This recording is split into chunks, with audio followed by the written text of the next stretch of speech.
So you're just a leech living off your parents at your ripe old age, huh? Lily, leeches should get lost. This is going to be our house. My 8-year-old niece, Emily, spat out these hurtful words, grinning. My sister Anne and her husband Sam were snickering next to Emily. I could guess the kind of parenting they were doing, given the outrageous statement from an 8-year-old. I no longer felt any need to forgive them, my niece, my sister, or her husband. I felt the pent-up anger inside me flare up. My name is Lily. I live with my parents at our family home. I used to live on my own, but I moved back home because I was worried about my aging parents. I love my work and I'm not at all interested in relationships. I never intended to get married, and one of the reasons I decided to live at home was to cherish the time I had with my parents. My dad was a chef and he's really good at cooking. Even after retiring, he cooks for us at home, and I always look forward to meals. Having lived alone, I miss my dad's cooking, which is one of the reasons why I returned home, but that's a secret. When I decided to live with them and support the household, my mom retired from the part-time job she'd held for many years. She was hesitant, but I suggested it might be the right time.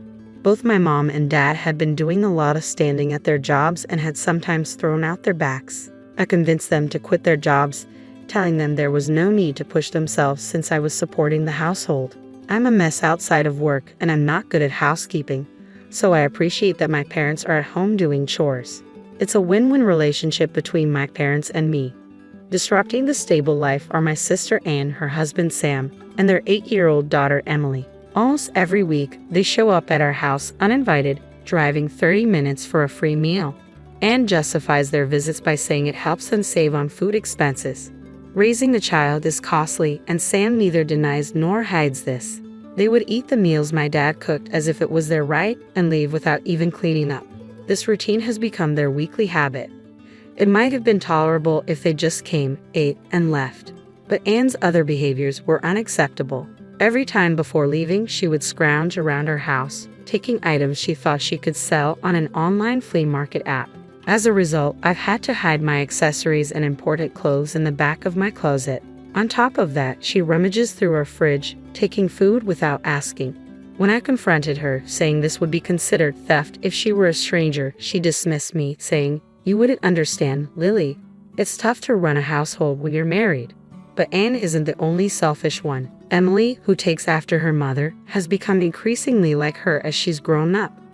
"Ew, this is gross." Emily made a sour face at the meal my dad had prepared. Neither Anne nor Sam scolded her. My dad, a retired chef who takes pride in his cooking, would never make anything that tasted bad. Yet Emily complained, "I can't eat this. It's disgusting.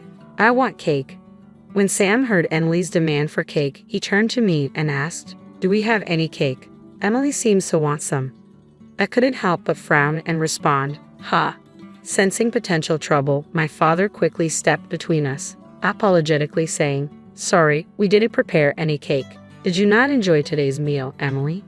Emily remained displeased. "Oh, Isiaki, I only want to eat sweet things. Desserts are the best. I don't want to eat Grandpa's food." "Oh, I find it convenient and it saves us on grocery bills, so it's fantastic.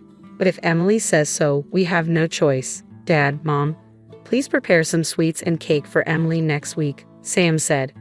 I couldn't forgive Anne for accepting Emily's selfishness and for bossing our parents around.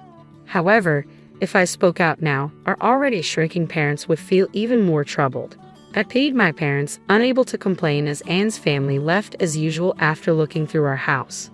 I couldn't believe their audacity, behaving that way just because it's their parents' house. It was unforgivable. My mother apologized, blaming herself for not having the cake ready, while my father quietly disposed of the leftover food meant for Emily. It pained me to see my parents act this way.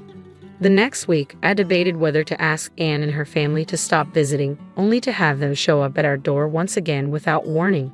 They walked in as if it were their right, asking, "Is dinner ready?" Emily complained about the cake my mother had bought, insisting she wanted one with more strawberries. Sam took charge of the TV remote without asking. Watching my sister and her family act so entitled left me stunned. While my father's cooking was served, Anne and Sam enjoyed their meal, chatting and sharing a bottle of wine.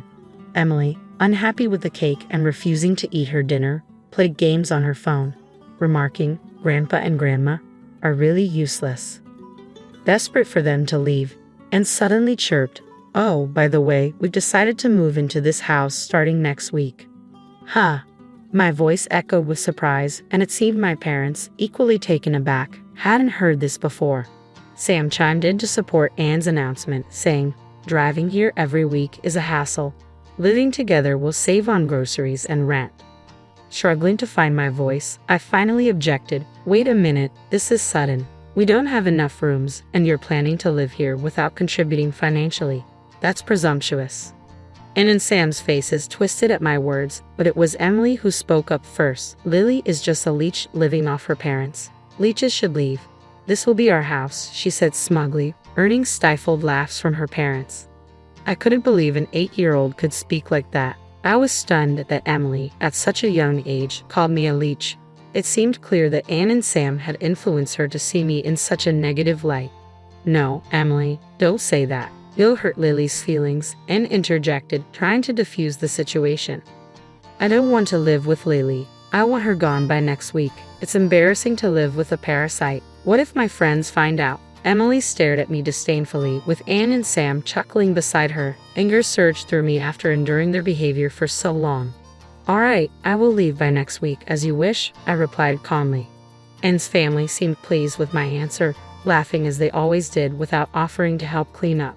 My parents looked terrified at the thought of living with Anne's family, but they seemed relieved when I suggested a solution.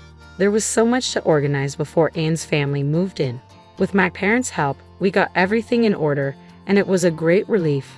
The house was cleaned and prepared just as Emily had requested. The day arrived when Anne's family was supposed to move in, and I busied myself organizing in my new place. I missed my old house where I had lived for so many years, but the new place was nice, and I felt a sense of relief knowing that I wouldn't be irritated every time Anne's family visited. While I was engrossed in cleaning, my phone rang again, showing numerous missed calls from Anne. I picked up. "Lily, why didn't you pick up earlier? There's a problem with our house," Anne cried. "Well, it's my house actually. I've already demolished it," I said, half jokingly. Anne screamed, "What have you done?"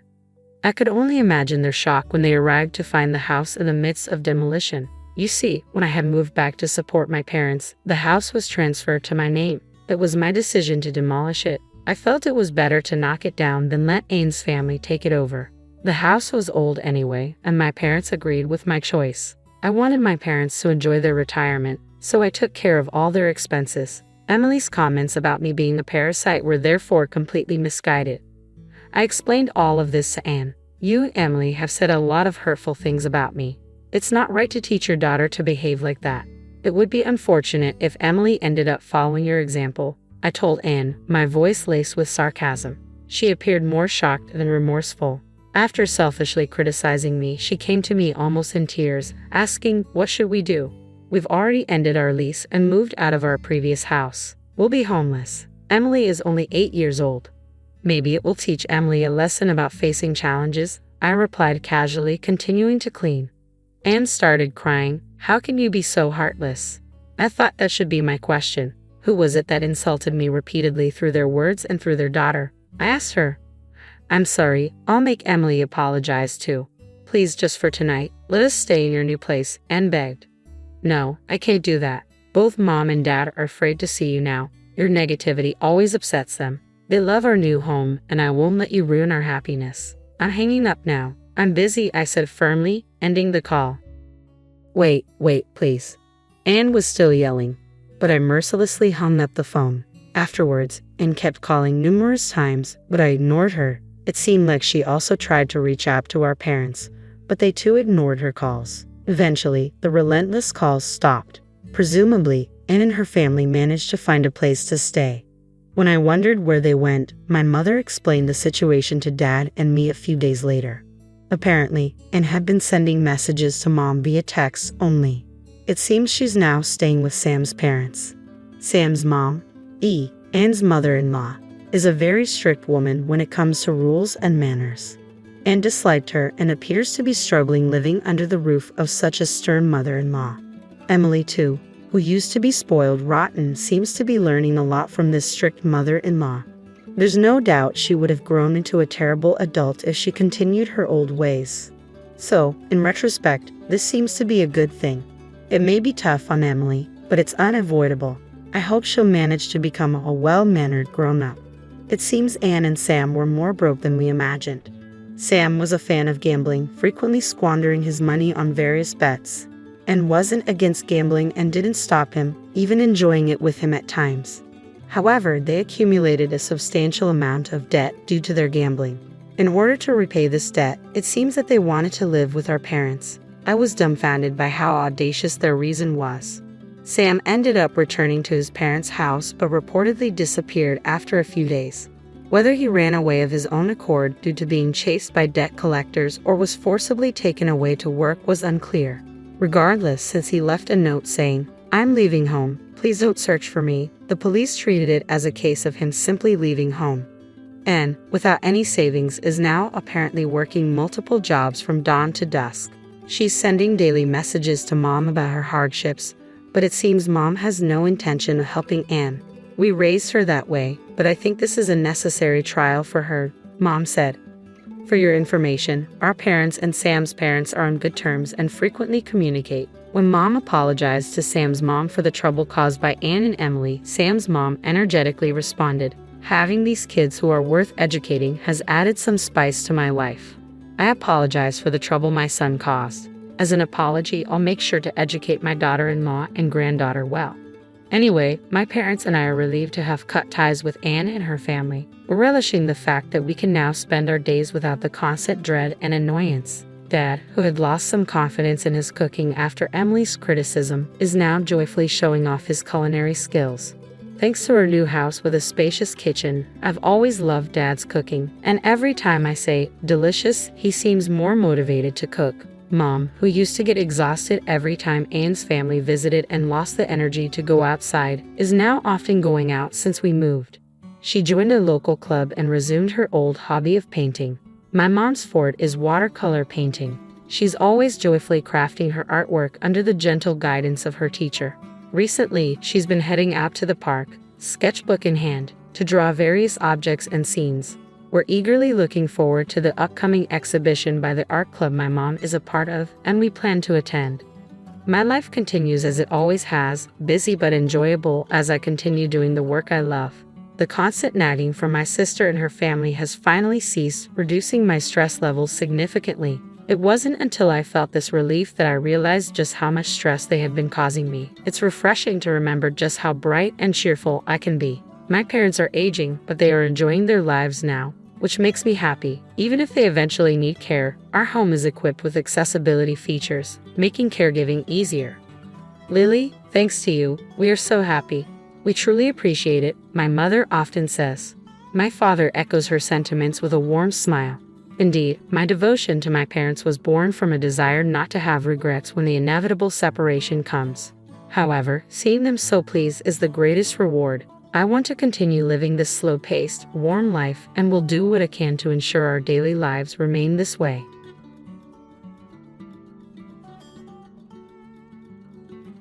Mark Thompson, at 50 years old, had poured decades of passion into perfecting his craft at Savory Haven, a culinary gem nestled in the heart of Austin, Texas. Known for its welcoming atmosphere and exquisite dishes, the restaurant had become a beloved institution drawing food lovers from across the city. Mark's dedication to quality was matched by his head chef, Ethan, a 38-year-old culinary genius with a sharp mind and a keen sense of flavor. Together, Mark and Ethan had built a reputation that set Savory Haven apart from its competitors. However, their success faced a new challenge when a fast food joint named Quick Burger opened nearby, enticing away many loyal customers with cheap, quick meals. Initially dismissing it as a passing trend, Mark soon realized the serious impact on his business as months passed and the decline continued. One evening, after another disappointing night, Mark stayed late at the restaurant, poring over financial records and customer feedback. The numbers painted a grim picture, and loyal patrons were voicing concerns about declining food quality and service. Determined to uncover the cause, Mark began scrutinizing the kitchen's operations more closely. He noticed subtle changes, ingredients being swapped, longer preparation times, and a lack of coordination among the staff. His suspicions deepened until one fateful night when he overheard Ethan in a heated conversation with another staff member. "Just stick to the plan," Ethan said sharply. "Once we're out of here, this place will sink, and I'll be at the new spot with a fresh start." Mark's heart sank as he realized Ethan had been sabotaging Savory Haven to secure a position at a rival eatery. Feeling a mix of betrayal and anger, Mark knew he had to act swiftly. The next day, he confronted Ethan and, despite years of trust and partnership, made the difficult decision to fire him on the spot. Mark's voice trembled with emotion as he confronted Ethan, his trusted chef. "I trusted you, Ethan. How could you do this?" Ethan remained stoic, offering no apologies, just a shrug before he walked out, leaving Mark to confront the aftermath. Despite Ethan's dismissal, the damage was irreparable. Savory Haven's once impeccable reputation lay in ruins, and Mark found himself sinking deeper into debt. Desperate to salvage his dream, Mark reluctantly made the gut-wrenching decision to sell the property. With a heavy heart, he prepared to close Savory Haven for good. As he made his final rounds through the now empty dining room, a profound sense of loss washed over him. This restaurant had been his passion, his life's work, and now it was slipping away. With tears in his eyes, Mark stepped outside to the back alley, where he noticed movement in the shadows. Approaching cautiously, he discovered Sarah and her young daughter, Emily, huddled there in obvious distress.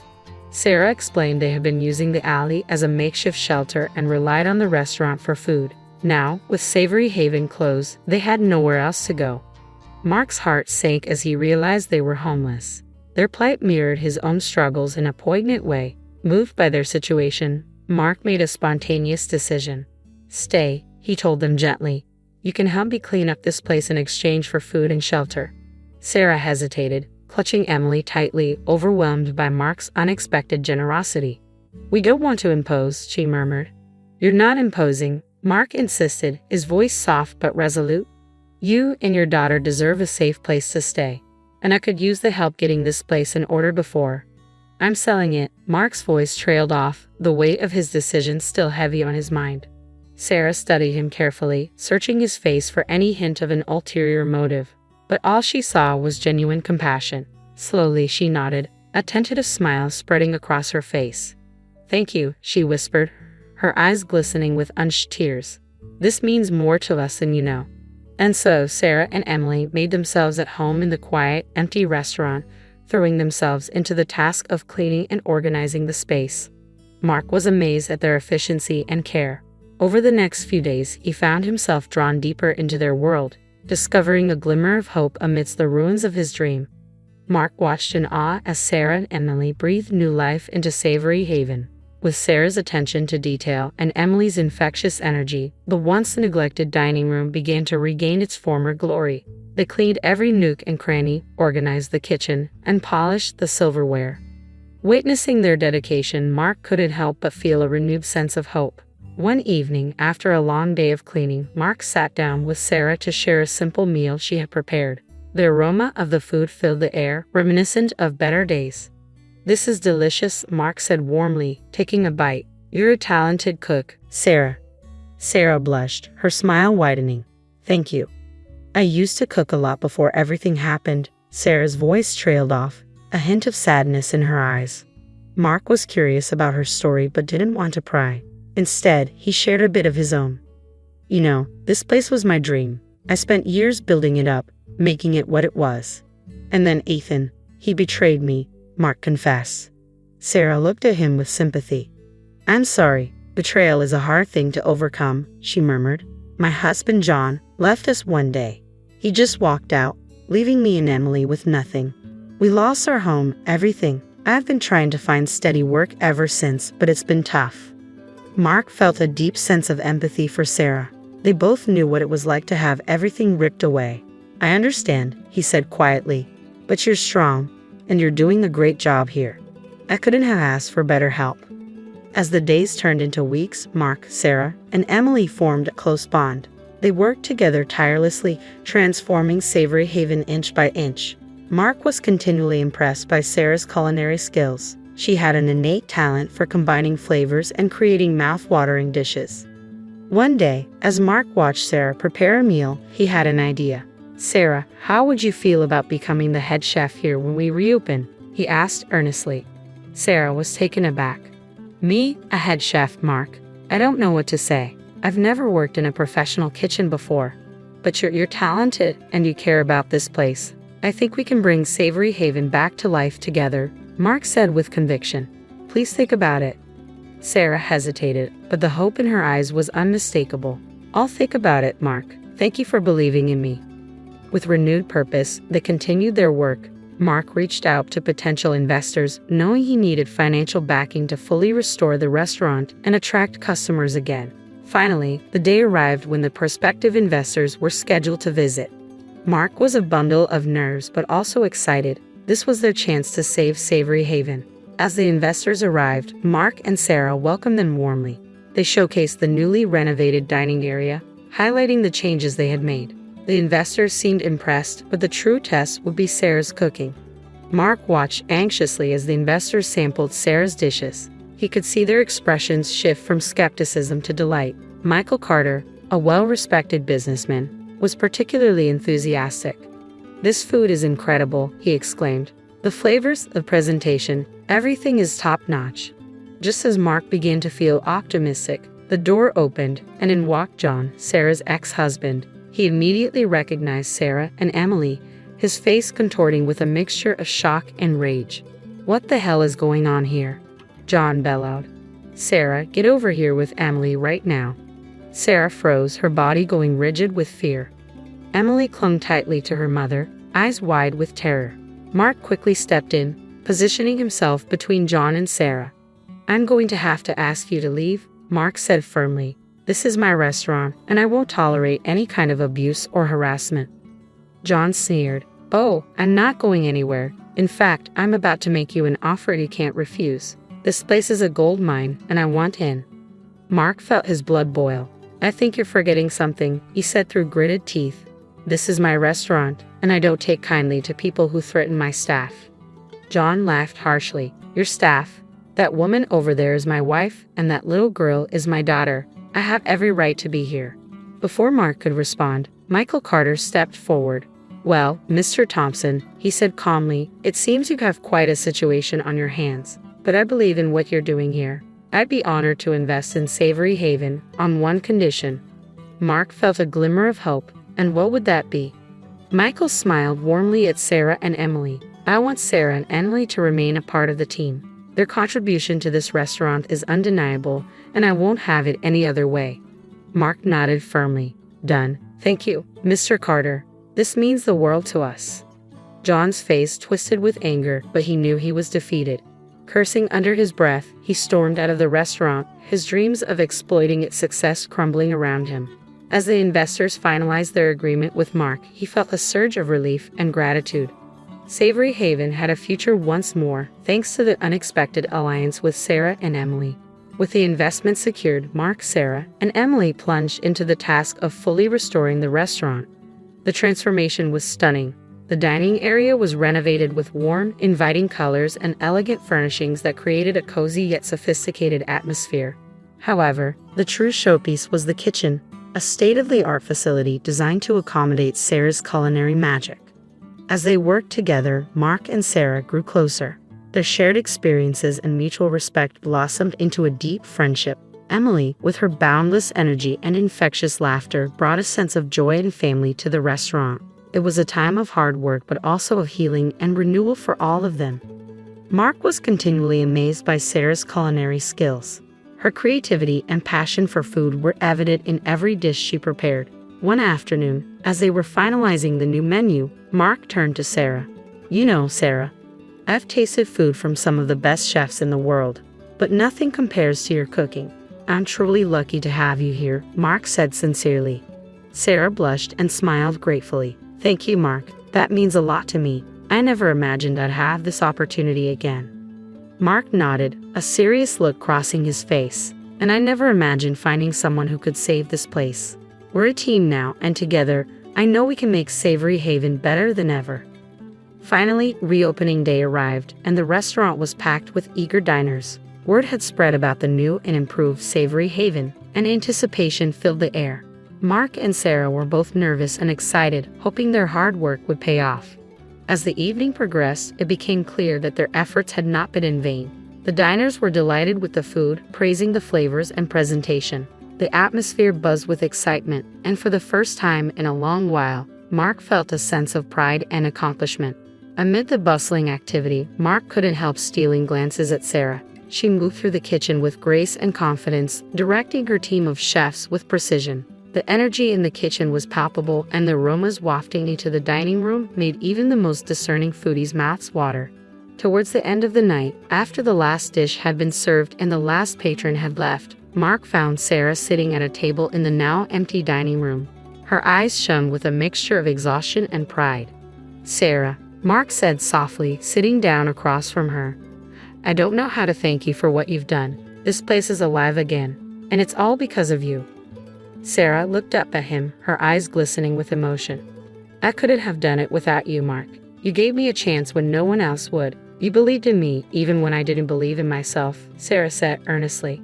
Mark reached across the table, gently taking her hands in his. "That's because you're extraordinary, Sarah.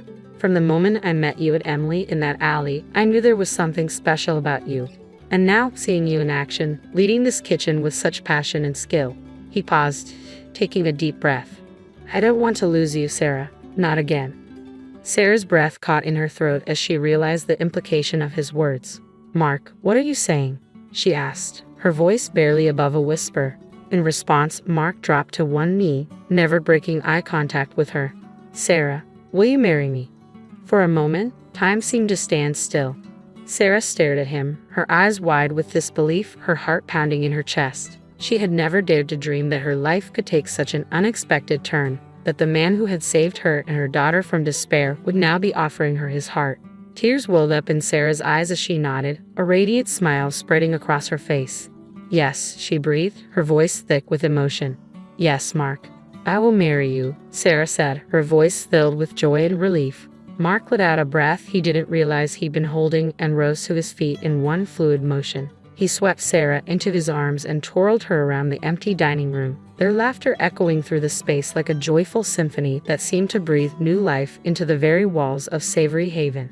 As they held each other close, Mark knew this moment marked more than just the reopening of his restaurant. It was the start of a new chapter filled with love, hope, and the promise of a future brighter than either of them could have imagined.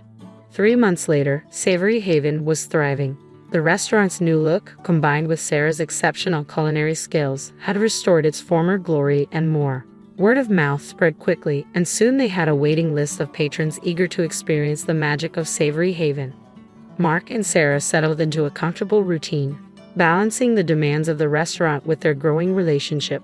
Emily, now a familiar and beloved presence at Savory Haven, brought joy and laughter to everyone who worked there. The once struggling restaurant had transformed into a bustling, lively place filled with the sounds of happy diners and the delicious aromas of Sarah's cooking. One evening, as the restaurant buzzed with activity, Michael Carter walked in with a group of prominent local business people. Mark greeted him warmly and showed them to a specially reserved table. The excitement in the air was palpable. This visit could lead to even more opportunities for Savory Haven. As Sarah prepared the evening's special menu, Mark couldn't help but feel a surge of pride. He watched her move with confidence and grace, orchestrating her team like a minstrel conducting a symphony. Every dish that left the kitchen was a testament to her skill and dedication. After dinner, Michael approached Mark with a broad smile on his face. "Mark, this place is phenomenal. Sarah's cooking is out of this world. We're all incredibly impressed." Mark beamed. "Thank you, Michael. We've put a lot of hard work into making Savory Haven what it is today." Michael nodded thoughtfully. "I have a proposition for you. We're looking to invest in a few top-tier restaurants to create a new dining experience across the city. We'd like Savory Haven to be the flagship."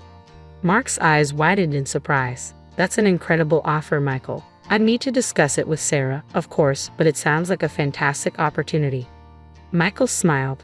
"Take your time. I'm confident you'll make the right decision." Later that night, after the last patron had left, Mark and Sarah sat down to discuss Michael's offer. Emily had already fallen asleep in a cozy corner of the restaurant, her innocent face a reminder of how far they had come. "Sarah, what do you think about expanding Savory Haven?" Mark asked, excitement and trepidation mingling in his voice. Sarah took a deep breath, considering the possibilities. It's a big step, Mark. But I believe in us and I believe in what we've built here. If we can bring the same passion and quality to other locations, it could be amazing. Mark reached for her hand, his eyes filled with love and determination. I couldn't do this without you, Sarah. You're the heart and soul of Savory Haven. Together, I know we can make this a success. Sarah smiled, her eyes shining with hope and determination. Then let's do it, Mark. Let's take this chance and see where it leads. With their decision made, Mark and Sarah knew they were stepping into a new chapter of their lives. They have faced betrayal and hardship, but together they have found redemption and the promise of new beginnings. Their journey was a testament to the power of resilience, passion, and the transformative power of love. As they looked around the now empty restaurant, they felt a deep sense of pride and accomplishment. Savory Haven had been more than just a place to eat. It had become a symbol of their shared dream and hard-won success. Hand in hand, Mark and Sarah knew that whatever the future held, they would face it together with Emily by their side, ready to embrace the new adventures that awaited them.